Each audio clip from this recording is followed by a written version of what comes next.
Hello, કેમ છો? ચલો આજે આપણે મંદિરના વાસણ સાફ કરીએ. હા, પણ એને લાગ્યું ને કે એને સાફ કરવા માટે લીંબુ જ યુઝ કરીશ. હા, મેં લીંબુ કટ કરી પણ લીધું અને એનાથી હું એને સાફ પણ કરીશ.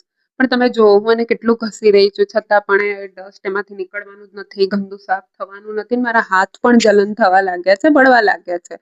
સાફ નહીં કરવાનું જ્યારે માર્કેટમાં ઓલરેડી હેપી પ્લાનેટ છે જેનાથી તમે તાંબા પિત્તળના વાસણ કરી શકો છો, સાફ કરી શકો, એનાથી એકદમ ક્લીન થઈ જશે. અને હા, આ તમારે જો એની વેબસાઇટ છે હેપી પ્લાનેટની, ત્યાંથી તમે એને પરચેસ કરી શકો છો. જો મેં વેબસાઇટની લિંક મેન્શન કરી દીધું છે.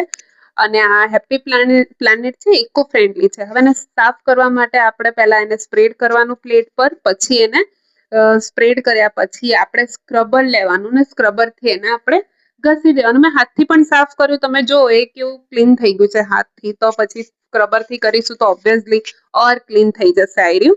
અને તમે જો બંને શેડ તમને દેખાશે કે પછી એને આપણે પાણીથી એને ધોઈ લેવાનું છે અને કોઈ પણ કોરા કપડાથી એને સાફ કરી લેવાનું. અને હા, આ અવેલેબલ છે એની વેબસાઇટ પર હેપી પ્લાનેટની, અને મીશો પર અવેલેબલ છે.